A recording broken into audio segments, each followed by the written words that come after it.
গতবারের চেয়ে ৩ গুণ বেশি করদাতা অনলাইনে রিটার্ন জমা দিয়েছেন। এবছর নির্ধারিত সময় ১৪,৩১,৩৫৪ জন করদাতা নিজেদের আয় ব্যয়ের খবর জানিয়ে অনলাইনে রিটার্ন দেন। গতবার এই সংখ্যা ছিল ৫,১৮,৯০১।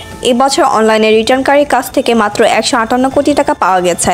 জাতীয় রাজস্ব বোর্ডের এনবিআর সাময়িক হিসাবে এসব তথ্য জানা গেছে।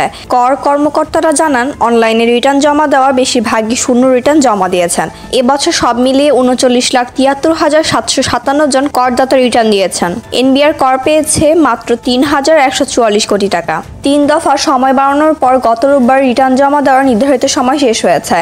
এখন জরিমানা দিয়ে রিটার্ন দিতে হবে। গতবারের চেয়ে এবার রিটার্ন জমাকারীর সংখ্যা ১ লাখের মতো কমেছে। এখন রিটার্ন জমা দিতে গেলে আরোপিত করের টাকার উপর ২% হারে সুদ বসবে। আর বিনিয়োগজনিত কর রেয়াত মিলবে না, কোনো কর অব্যাহতি পাবেন না। কর দিবসে যে পরিমাণ কর অপরিশোধিত থাকবে তার উপর ২০২৩ সালের আয়কর আইনের ১৭৪ ধারা অনুযায়ী মাসিক ২% হারে অতিরিক্ত কর আরোপ করা হবে।